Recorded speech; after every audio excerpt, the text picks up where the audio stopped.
Hi കൂട്ടുകാരെ, പുതിയൊരു വീഡിയോയിലേക്ക് എല്ലാവർക്കും സ്വാഗതം. അങ്ങനെ സുശീല സോനയോട് പറയാണ്, എനിക്ക് ഇന്ദ്രൻ്റെ കാര്യം ആലോചിക്കുമ്പോൾ വല്ലാത്ത ടെൻഷനാണ്. അവനെ എങ്ങനെയെങ്കിലും ഇതിൽ നിന്ന് രക്ഷപ്പെടുത്തണം. അത് കേൾക്കുന്ന സോന പറയണേ, ഇന്ദ്രട്ടെ രക്ഷപ്പെടുന്നുണ്ടെങ്കിൽ യഥാർത്ഥ പ്രതിയെ ഇവിടെ നിന്ന് അറസ്റ്റ് ചെയ്ത് കൊണ്ടുപോയാലല്ലേ ഇന്ദ്രട്ടെ രക്ഷപ്പെടുള്ളൂ എന്നൊക്കെ ഇങ്ങനെ പറയുന്നുണ്ട് കേട്ടോ. അപ്പോൾ എന്തായാലും പോലീസ് അന്വേഷിക്കട്ടെ. അപ്പോൾ ആരോ കഥകിൽ തട്ടുന്നു കേട്ടോ. ഡോറ് തുറന്ന് നോക്കുമ്പോൾ താൻ കാണുന്ന കാഴ്ച ഇന്ദ്രനെ ആയിരിക്കും കേട്ടോ.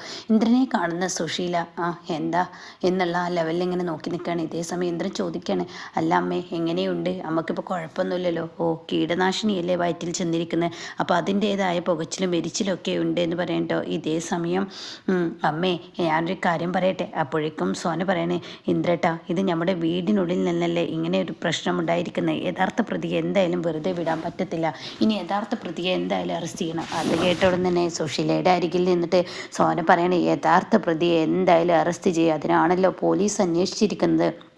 അപ്പോൾ സോന പറയണേ, എൻ്റെ ഇന്ദ്രേട്ട ഒന്നും അറിയാത്തതുപോലെ സംസാരിക്കരുത്. ഇവിടെ യഥാർത്ഥ പ്രതി ആരെന്ന് എല്ലാവർക്കും അറിയാം. കാരണം നിങ്ങളുടെ റൂമിൽ നിന്നാണല്ലോ ഈ ഒരു മരുന്ന് കിട്ടിയിരിക്കുന്നത്. അത് സൂക്ഷിച്ചിരിക്കുന്ന അനുവല്ലേ? അപ്പോൾ ഉടൻ തന്നെ സുശീല പറയണ, അനുവല്ലേ ഈ കീടനാശിനിയൊക്കെ ഉപയോഗിക്കുന്നത്? അവളല്ലേ ഇത് ചെയ്തിരിക്കുന്നത്? അതിന് അമ്മയോട് ആരാ പറഞ്ഞ് കഞ്ഞിയിൽ കീടനാശിനിയാണ് കലർത്തിയിരിക്കുന്നത്? അമ്മയോട് വേറെ ആരെങ്കിലും പറഞ്ഞോ എന്നിങ്ങനെ ഇന്ദ്രൻ ചോദിക്കുമ്പോൾ ഉടൻ തന്നെ സുശീല അവിടെ ഭയന്നു കേട്ടോ. അപ്പോൾ ഈ സമയം ഇന്ദ്രേട്ടൻ എന്തിനാ അങ്ങനെയൊക്കെ സംസാരിക്കുന്നത്? എന്തായാലും കീടനാശിനിയാണ് അതിൽ കലർന്നിരുന്നത്, ഡോക്ടർ പറഞ്ഞില്ലേ? അപ്പോഴേക്കും സുശീല പറയണേ, ശരിയാണ് ഡോക്ടർ പറഞ്ഞില്ലേ, പിന്നെ ഇപ്പം എന്താ, ഡോക്ടർ പറഞ്ഞ അതിലൊരു സത്യമില്ലേ എന്ന് സുശീല പറയാൻ കേട്ടോ. അപ്പോൾ ഇത് കേട്ടോടെ തന്നെ ഇന്ദ്രൻ പറയണേ, ഡോക്ടർ പറഞ്ഞതുകൊണ്ട് കാര്യമില്ല ആയില്ലല്ലോ, ഭക്ഷണത്തിൽ എന്താണ് കലർന്നതെന്ന് ടെസ്റ്റിൻ്റെ റിപ്പോർട്ട് വരട്ടെ. പിന്നീട് എനിക്കൊരു പോലീസിലൊരു വിശ്വാസമുണ്ട്, പോലീസുകാർ യഥാർത്ഥ പ്രതിയെ എന്തായാലും കണ്ടെത്തും. അപ്പോൾ സോന പറയണേ, യഥാർത്ഥ പ്രതിയെ കണ്ടെത്തുമ്പോൾ എന്തായാലും അവർക്ക് ശിക്ഷ നേടിക്കൊടുക്കണം, അങ്ങനെ വെറുതെ ഒന്നും വിടാൻ പറ്റത്തില്ല. അത് കേൾക്കുന്നത് സുശീല ഒന്ന് പരിങ്ങണം കേട്ടോ. അപ്പോൾ ഉടൻ തന്നെ ഇന്ദ്രൻ പറയണേ, യഥാർത്ഥ പ്രതി ആരെന്നെ ആയാലും എന്തായാലും ശിക്ഷ കിട്ടണം. ഇത് അങ്ങനെ അങ്ങ് വെറുതെ വിടാൻ പറ്റത്തില്ലല്ലോ, ഇത് നിസ്സാരമായൊരു കാര്യമല്ലല്ലോ ചെയ്തു കൂട്ടിയിരിക്കുന്നത്, അപ്പോൾ അതിനുള്ള ശിക്ഷ എന്തായാലും കിട്ടിയിരിക്കും എന്ന് പറയട്ടോ. അപ്പോൾ ഈ സമയം അതും പറഞ്ഞിട്ട് അവിടെ നിന്നും പോകുമ്പോൾ സുശീല പറയണം, അവൻ്റെ ഭാര്യയെ രക്ഷിക്കാനുള്ള ശ്രമമാണ് നോക്കുന്നത്. അപ്പോൾ ഇതിനിടയ്ക്ക് ഇന്ദ്രൻ പറയുന്നുണ്ട് കേട്ടോ, ഇത് അനു എന്തായാലും ചെയ്യില്ല, ഞാനൊരു കാര്യം പറഞ്ഞുതരാം, ഇത് ചെയ്തത് ഞാനാണ്. നിങ്ങളിപ്പോൾ ആ കീടനാശിനി ആ കഞ്ഞിയിൽ അത് ഉപയോഗിച്ചു എന്ന് നിങ്ങൾ കരുതുന്നുണ്ടെങ്കിൽ കീടനാശിനി അനു പുറത്താണ് കൊണ്ടുവച്ചത്. അത് ഈ വീട്ടിലുള്ള എല്ലാവർക്കും അറിയാം. പിന്നെ എൻ്റെ റൂമിൽ വന്നിട്ടുണ്ടെങ്കിൽ അതിന് പിറകിൽ ഞാനാണ് കളിച്ചതെന്ന് ഞാൻ പറഞ്ഞാൽ നിങ്ങൾക്ക് നിഷേധിക്കാൻ കഴിയില്ലല്ലോ. പിന്നെ എന്തിനാ വെറുതെ നിങ്ങൾ സംസാരിക്കാൻ നിൽക്കുക? അപ്പം ഞാനായാൽ പോരെ. എടാ ഇന്ദ്ര, നീ എന്തിനാ വെറുതെ ഇങ്ങനെ ആവശ്യമില്ലാതെ അവൾ ചെയ്ത തെറ്റ് ഏറ്റെടുക്കുന്നത് എന്ന് സുശീല പറയുമ്പോൾ, അനുവാണ് ചെയ്തതെന്ന് അമ്മക്കറിയോ? അത് ഞാനാണ് ചെയ്തതെങ്കിലോ, ആ കീടനാശിനി റൂമിൽ കൊണ്ടുവച്ചത് ഞാനാണെങ്കിലോ? അമ്മ വേണ്ടാത്ത കാര്യങ്ങൾ സംസാരിക്കാൻ നിൽക്കേണ്ട എന്നവിടെ പറച്ചിലായിട്ടോ. എന്നിട്ട് ഇന്ദ്രൻ അങ്ങ് പോവാണ്. അപ്പോൾ സുശീല പറയുന്നു, അവൻ്റെ ഭാര്യയെ രക്ഷിക്കാനുള്ള ശ്രമമാണ്. അപ്പോൾ ഉടൻ തന്നെ എന്തായാലും ഇതങ്ങനെ വെറുതെ വിടാൻ പറ്റത്തില്ല എന്നിങ്ങനെ സോന പറയുന്നുണ്ട് കേട്ടോ. പിന്നീട് അനുപമയാണ് കാണിക്കുന്നത്. അനുപമ കിച്ചണിൽ ചായ ഉണ്ടാക്കുമ്പോൾ സോന അങ്ങോട്ടേക്ക് കയറി വരികയാണ്. അനുചേച്ചി എന്താ ഇവിടെ ചെയ്യുന്നത്? നിങ്ങൾ എന്താ ഇവിടെ ചെയ്യുന്നത്? അപ്പോൾ അത് കേട്ടോടെ അനുപമ പറയണേ, സുധനങ്ങളിലും മറ്റുള്ളവർക്കൊക്കെ ചായ ഇടട്ടെ, നിങ്ങളുണ്ടാക്കുന്ന ചായ മറ്റുള്ളവർ കുടിക്കുന്നുള്ള പ്രതീക്ഷയുണ്ടോ? എന്നാൽ സുധനങ്ങളിലും ഇന്ദ്രട്ടനും ശ്യാമിനും ഉണ്ടാക്കി കൊടുക്കട്ടെ. അതെ, നിങ്ങളൊന്ന് മാറി നിന്ന് വെറുതെ മറ്റുള്ളവർക്ക് മുന്നിൽ നാണം കെടാൻ നിൽക്കുന്നതിന് നല്ലത് നിങ്ങൾ ചായ ഇടാതിരിക്കുക നല്ലത്. കുറച്ച് ദിവസത്തേക്ക് നിങ്ങൾ ഈ കിച്ചണിൽ കയറണ്ട. അതെന്താ സോനെ, നീ എനിക്ക് ലീവ് തരാൻ ഉദ്ദേശിച്ചിരിക്കുകയാണോ? ലീവിൻ്റെ അല്ല, നിങ്ങൾ മറ്റുള്ളവരുടെ മുന്നിൽ അപമാനിതയാവാതിരിക്കാനാണ് ഞാനിത് പറയുന്നത്. മറ്റുള്ളവർ നിങ്ങൾ ഉണ്ടാക്കുന്ന ഭക്ഷണം കഴിക്കില്ല എന്ന് പറഞ്ഞാൽ നിങ്ങൾക്കത് വേദനയാവില്ലേ? അപ്പോൾ അത് പറയുന്നതിന് മുന്നേ നിങ്ങളങ്ങ് മാറി നിൽക്കുകയാണ് ഏറ്റവും നല്ലതെന്ന് പറയുന്നത് കേട്ടോ. അപ്പോൾ ഈ വാക്കുകൾ കേൾക്കുമ്പോൾ ശരിക്കും ഉള്ളിൽ തട്ടുന്ന കുത്തുവാക്കുകളാണല്ലോ. അതുകൊണ്ട് തന്നെ അനുപമക്ക് വല്ലാത്തൊരു വേദന തന്നെ അനുപമക്കാവുന്നുണ്ട് കേട്ടോ. എന്നാൽ ഈ സമയം സോനെ, ഞാനൊരു കാര്യം ചോദിക്കട്ടെ? ഞാനാണ് ഇപ്പോൾ ഭക്ഷണത്തിൽ വിഷം കലർത്തിയത് എന്നൊരു തോന്നലാണല്ലോ.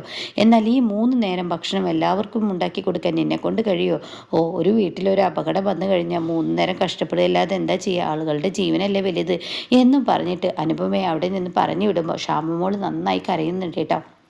അപ്പോൾ അനുപമം പുറത്ത് കിടക്കുമ്പോൾ ശ്യാമ് അനുചേച്ചി സോന എവിടെ? കിച്ചണിലുണ്ട്, കിച്ചണിലോട്ട് ഒന്ന് അനുചേച്ചി ചെല്ലു, ശ്യാമമോൾ കരയുന്നുണ്ട്. അതുകൊണ്ടാണ് അത് കേട്ട ഉടനെ എനിക്ക് കിച്ചണിൽ കുറച്ച് ദിവസത്തിന് പ്രവേശനമില്ല എന്നാണ് എന്നോട് പറഞ്ഞിരിക്കുന്നത്. അത് ആരാ പറഞ്ഞത്? സോന പറഞ്ഞിട്ടുണ്ട്, ഞാൻ അങ്ങോട്ടേക്ക് പോകുന്നില്ല. അത് കേൾക്കുന്ന ശ്യാമിന് പൊട്ടിത്തെറി വരികയാണ് കേട്ടോ. ശ്യാമ് നേരെ സോനയുടെ അടുത്തോട്ട് ചെല്ലണ്. എന്നിട്ട് സോനയോട് പറയണേ, സോനെ ശ്യാമമോൾ കരയുന്നത് കേട്ടില്ലേ? അതിനല്ലേ നിങ്ങൾ അവിടെ ഇല്ലത്? അത് കേട്ട ഉടനെ ഞാൻ അവിടെ ഉണ്ടായ കുഞ്ഞിൻ്റെ കരച്ചിൽ നിൽക്കുമോ? ചെല്ലേണ്ടത് നീയല്ലേ, നീ ചെന്നാലല്ലേ കുഞ്ഞിൻ്റെ കരച്ചിൽ നിൽക്കുള്ളൂ. അതുകൊണ്ട് ഇനി മര്യാദക്ക് കുഞ്ഞിൻ്റെ അടുത്തോട്ട് ചെല്ല്. അത് കേട്ട ഉടൻ തന്നെ സോന പറയണം, ഞാനിവിടെ ഒരു പണി ചെയ്യുന്നത് കണ്ടോ? കണ്ടില്ലേ? പിന്നെ എന്ത് നിങ്ങളിങ്ങനെ സംസാരിക്കുന്നു? നീ ഇവിടെ പണി ചെയ്യുന്നുണ്ടാവും, അതൊക്കെ ശരി തന്നെ. നീ പണി ചെയ്യുന്നുണ്ടെന്ന് കരുതി കുഞ്ഞിൻ്റെ കരച്ചിൽ കേട്ടില്ലെന്ന് നടിക്കാൻ ഇവിടെ പറ്റത്തില്ല. അനുചേച്ചി ഇങ്ങോട്ടേക്ക് പറഞ്ഞു വിടാന്ന് പറഞ്ഞാലോ, അപ്പം നീ എന്തിനാ അനുചേച്ചിയോട് കിച്ചണിൽ കയറണ്ടെന്ന് പറഞ്ഞു? ഓ, അപ്പോഴേക്കും അവർ നിങ്ങളുടെ ചെവിയിൽ അത് എത്തിച്ചോ? അവരെത്തിച്ചതല്ല, ഞാൻ ചോദിച്ചതാണ്. അതുകൊണ്ട് എൻ്റെ കുഞ്ഞാണ് ഈ വീട്ടിൽ എനിക്ക് വലുത്, അല്ലാതെ മറ്റുള്ളവരല്ല. ദേ ഷാമേട്ട, മറ്റുള്ളവർക്ക് ഭക്ഷണം കൊടുക്കണം. ഈ അനുചേച്ചി എന്ന് പറയുന്നവർ ഭക്ഷണം ഉണ്ടാക്കിയ ആരും തന്നെ ഭക്ഷണം കഴിക്കത്തില്ല. അങ്ങനെ ആരെങ്കിലും നിന്നോട് പറഞ്ഞോ?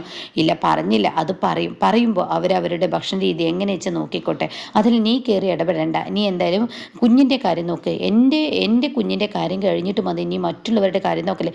ദേഷ്യം വെറുതെ ദേഷ്യം എനിക്കാണ് പിടിക്കുന്നത്. മര്യാദക്ക് നീ പോകുന്നുണ്ടോ എന്ന് പറയുമ്പോൾ അവിടെ ഗ്യാസ് ഓഫ് ചെയ്തിട്ട് ഷാമയുടെ അടുത്തോട്ട് പോവുകയാണ് കേട്ടോ സോന.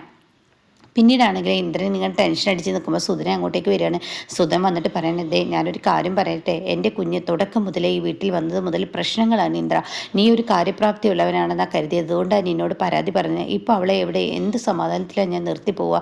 എൻ്റെ കുഞ്ഞിന് ഇങ്ങനെ ഒരു അപകടം വരുമെന്ന് മുമ്പേ അറിയാവുന്നത് കൊണ്ടാണ് ഞാൻ എൻ്റെ വീട്ടിൽ പ്രസവം കഴിയുന്നത് വരെ അവൾ നിൽക്കട്ടെ എന്ന് പറഞ്ഞത്. പക്ഷേ അത് എതിർത്ത് അവൾ ഇങ്ങോട്ടേക്ക് വന്നു. എന്നാൽ ഇനി അങ്ങനെ എനിക്കിവിടെ നിർത്തി പോകാൻ പറ്റില്ല. ഞാൻ എന്ത് ധൈര്യത്തിലാണ് നിർത്തി പോവുക? അതെ, വരാനുള്ളത് വന്നില്ല സുതരങ്ങളെ. ഇനി വെറുതെ അതിനെക്കുറിച്ച് പറയുന്നത് എന്താ? ഇതിങ്ങ് നിങ്ങൾക്ക് അങ്ങ് പറയാൻ കഴിയും, വരാനുള്ളത് വന്നു എന്ന് നിങ്ങൾക്ക് പറയാം. ഞാനും എൻ്റെ കുഞ്ഞാണ് ഇപ്പോൾ വേദന അനുഭവിക്കുന്നത്. അപ്പോൾ സത്യൻ അങ്ങോട്ടേക്ക് കടന്നു വരണം. അപ്പോൾ സത്യൻ ചോദിക്കണം, നിങ്ങൾ എന്താ ഈ ചെയ്യുന്നത്? എന്തെങ്കിലും പരാതി പറയാനുണ്ടെങ്കിൽ ഇന്ദ്രേട്ടനോടല്ല, എന്നോടാണ്. നിങ്ങളുടെ മകളെ കല്യാണം കഴിച്ചിരിക്കുന്നത് ഞാനാണ്. അത് കേട്ടോടെ തന്നെ, നീ തന്നെയാണ് എൻ്റെ മകളെ കല്യാണം കഴിച്ചതെന്ന് എനിക്കറിയാം. പക്ഷേ ഈ വീട്ടിലെ കാര്യപ്രാപ്തിയുള്ളവൻ ഇന്ദ്രനില്ലേ?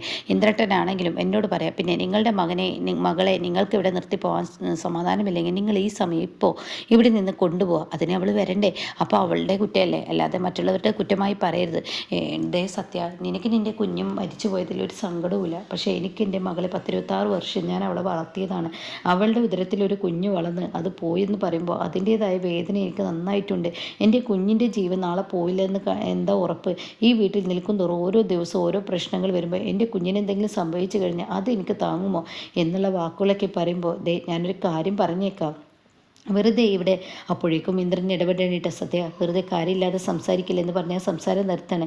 എന്നിട്ട് സുധൻ പറഞ്ഞേ, ഞാൻ ആരോടും പരിഭവം പരാതിയല്ല പറഞ്ഞത്, എൻ്റെ വിഷമമാണ് പറഞ്ഞത്. സുശീലയോട് പറഞ്ഞാൽ സുശീല പറയും, ആ കാലം അത് അങ്ങനെയാണ്, അത് വിധിയാണ്, അത് ജോത്സ്യൻ്റെ വാക്കുകളാണ്, ഇങ്ങനെയൊക്കെ പറഞ്ഞ് സുശീല അങ്ങ് കൈയൊഴിയും. പക്ഷെ അങ്ങനെയൊക്കെ ഇന്ന് ഈ കാലത്ത് വിശ്വസിച്ച് എനിക്കങ്ങ് മുമ്പോട്ട് പോകാൻ കഴിയില്ല. എൻ്റെ കുഞ്ഞാണ് ഓരോ ദിവസവും ഓരോ ബുദ്ധിമുട്ടുകൾ അനുഭവിക്കുന്നത്. അതുകൊണ്ട് തന്നെ എന്ന് പറയുമ്പോൾ ഉടൻ തന്നെ ഇനി ഇത് തെറ്റ് ചെയ്തവരെ ശിക്ഷിക്കപ്പെടാതിരിക്കരുതെന്ന് പറയുമ്പോൾ തെറ്റ് ചെയ്തവർ തീർച്ചയായും ശിക്ഷിക്കപ്പെടും എന്ന് ഇന്ദ്രൻ പറയണേ.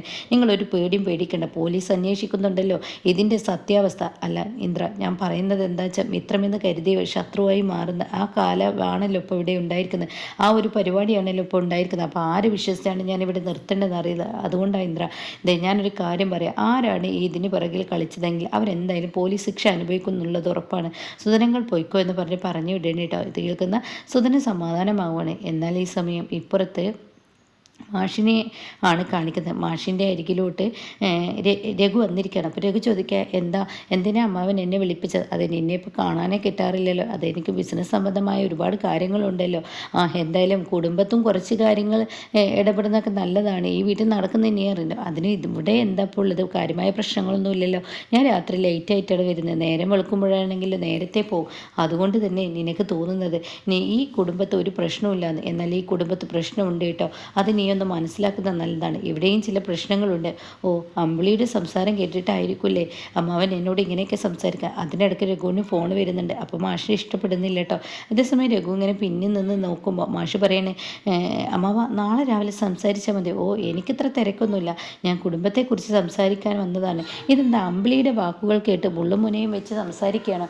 അമ്പിളിയുടെ വാക്കുകൾ കേട്ടിട്ടല്ല, അമ്പിളി എന്നോടൊരു പരാതിയും പറഞ്ഞിട്ടില്ല. എന്നാൽ വിനയൻ്റെ വാക്കുകൾ കേട്ടാണ്. അവന് എന്നോട് പ്രതികാരമാണല്ലോ, അവനങ്ങനെയൊക്കെ തന്നെയാണല്ലോ. അതല്ല, നിൻ്റെ ജീവിതം നീ തകർക്കേണ്ട രഘു. ബിസിനസ്സൊക്കെ ആവാം, പച്ചപിടിക്കാൻ എല്ലാതും ചെയ്യാം, പക്ഷേ കുടുംബത്തെക്കുറിച്ച് മുന്നിൽ കണ്ട് ചെയ്താൽ നിനക്ക് നന്ന്. അമ്പിളി പിന്നെ വിനയൻ്റെ വാക്കുകൾക്ക് ഒരു വിലയും കൊടുക്കില്ല, വിനയൻ അങ്ങനെയാണല്ലോ എന്നും പറഞ്ഞു പോകുമ്പോൾ, ഓ എന്നാൽ നിനക്ക് നന്ന് എന്നുള്ള രീതിയിൽ മാഷി നിൽക്കുകയാണ് കേട്ടോ. പിന്നീട് കാണിക്കുന്നത് വാസന്തി തൻ്റെ അച്ഛൻ്റെ അനുഗ്രഹം വാങ്ങണേ. അപ്പോൾ ഈ സമയം എന്തായാലും ആ അനുപമയെ വെട്ടി വീഴ്ത്തിയും കൊണ്ട് നീ ഒരു സ്ഥാനം നേടിയെടുത്തില്ലേ. അത് കേൾക്കുന്ന ധനം പറയണേ, ദേ അങ്ങനെയൊന്നും പറയില്ല അച്ഛാ, അനുപമയെ വെട്ടി വീഴ്ത്തിയിട്ട് ഒരിക്കലും ജയം നേടിയെടുത്തല്ല, അനുപമയെ വെട്ടി വീഴ്ത്തിയ സുശീലയാണ്. അത് കേട്ട ഉടൻ തന്നെ വാസന്തി, അതെ സുശീലയാണ് ഇത് ചെയ്തത്, അനുപമയാണല്ലോ ഇന്നിപ്പോൾ ഇത് ഏറ്റെടുക്കേണ്ട ദിവസത്തിൽ ഭക്ഷണത്തിൽ വിഷം കലർത്തിയത്. അത് കേൾക്കുന്ന രാമനാഥൻ പറയണ, ഒരിക്കലും ഭക്ഷണത്തിൽ അനുപമ ചെയ്യില്ല, മാഷിൻ്റെ മകളാണ്, അനുപമക്ക് അങ്ങനെ ചെയ്യാൻ കഴിയില്ല. അപ്പോൾ അത് കേട്ട വാസന്തി പറയും, എങ്കിൽ സുശീലയാണ് അത് ചെയ്തതെന്ന് പറയേണ്ടി വരും, അല്ലെങ്കിൽ ഇന്നൊരു ദിവസം ഇങ്ങനെ ഉണ്ടാവണം. പിന്നെ ഞാൻ ആരുടെയും സ്ഥാനം വെട്ടി വീഴ്ത്തിയിട്ടില്ല, ഞാൻ അങ്ങനെ ആഗ്രഹിച്ചു എന്നുള്ളത് സത്യം തന്നെയാണ്. ഇവിടെ അവളെ ഇങ്ങനെയൊക്കെ ആക്കിയത് ആരെന്ന് അന്വേഷിക്കേണ്ടിയിരിക്കുന്നു. അപ്പോൾ എനിക്കത് ഏറ്റെടുക്കേണ്ടി വന്നു, അത്രയേ ഉള്ളൂ. എന്തായാലും അഹങ്കാരം എൻ്റെ മകൾക്ക് കൂടുതലാണ്, പ്രാർത്ഥനയില്ല. പ്രാർത്ഥനയോട് കൂടിയിട്ട് വേണം ഈ പഞ്ചായത്ത് പ്രസിഡൻ്റ് ആവാൻ നിൽക്കേണ്ടത്. എൻ്റെ വീട്ടിൽ നിന്ന് ഒരാൾ നിൽക്കുമ്പോൾ അത് വിജയിച്ച് വരണം, അല്ലെങ്കിൽ അതിലും വലിയ മാനക്കേടാണ്. അതുകൊണ്ട് ഞാനൊരു കാര്യം പറഞ്ഞേക്കാം, അഹങ്കാരം മാറ്റി നിൽക്കണം എന്നൊക്കെ പറയുമ്പോൾ അനിത പായസവുമായി വരികയായിട്ട്, ആഹാ അനിത നീ പായസം വെച്ചോ, ഇന്നാണ് വാസന്തി ചേച്ചി ഈ നോമിനിക്ക് കൊടുക്കാൻ പോകുന്നതെന്നൊക്കെ അറിഞ്ഞപ്പോൾ ഞാൻ പെട്ടെന്ന് പായസം വെച്ചു, അത് നന്നായി എന്നൊക്കെ പറയണേ. അപ്പോൾ ധനം പറയണേ, ഇനി വാസന്തി നിൻ്റെ പി ആർ അനിത ആയിക്കോട്ടെ. അത് കേട്ടോട്ട് തന്നെ ധരനോട് ചോദിക്കുക, അപ്പം നിങ്ങളെൻ്റെ പി ആർ ആവുന്നില്ലേ, നിങ്ങൾക്ക് മതിയായോ എന്ന് ചോദിക്കുന്നുണ്ട് കേട്ടോ. ഇതേ സമയം ശബരി കയറി വരണം. അപ്പോൾ ശബരി കയറി വന്നോടെ തന്നെ പായസം കുടിക്കുമെന്ന് പറയണേ. ഇപ്പം എനിക്ക് പായസം വേണ്ട. അതെന്താടാ വേണ്ടാത്ത? എനിക്ക് കമ്പനിയിൽ പെട്ടെന്ന് 2 ഫയൽ എത്തിച്ച് കൊടുക്കാനുണ്ട്, അതിനുവേണ്ടി ഞാൻ ദയ ഒരുപാട് നേരമായി വിളിക്കുന്നത്. ദയ ഇവിടെ ഇല്ല. ആ ദയ ഉണ്ണിക്കുട്ടനുമായി മുകളിലുണ്ടെന്ന് അനിത പറയണം കേട്ടോ. അവൾ എത്ര തവണയാണ് ഞാൻ വിളിക്കുന്നത്, അവൾ ഫോൺ എടുക്കുന്നില്ല. ഞാൻ പോയി നോക്കട്ടെ, ആ ഫയൽസ് എടുത്ത് വേഗം പോകാൻ നോക്കട്ടെ. അപ്പോൾ ഉടൻ തന്നെ വാസന്തി ഈ കേൾക്കെ ധനജൻ പറയാണ്, എന്താ ഒരു വിലയും നിലയും കൊടുക്കാത്ത ഭർത്താവിന് എന്ത് ചെയ്യാൻ, ഇങ്ങനെ ഒരു പെണ്ണ് എവിടെയെങ്കിലും ഉണ്ടാവും എന്ന രീതിയിലൊക്കെ സംസാരിക്കുമ്പോൾ ശരിക്കും രാമനാഥൻ്റെ ഉള്ളിൽ പൊള്ളുന്നുണ്ട് കേട്ടോ. അങ്ങനെ രാമനാഥൻ അകത്തോട്ട് കയറിപ്പോകുന്ന അങ്ങനെയൊക്കെയുള്ളൊരു രംഗമാണ് കേട്ടോ.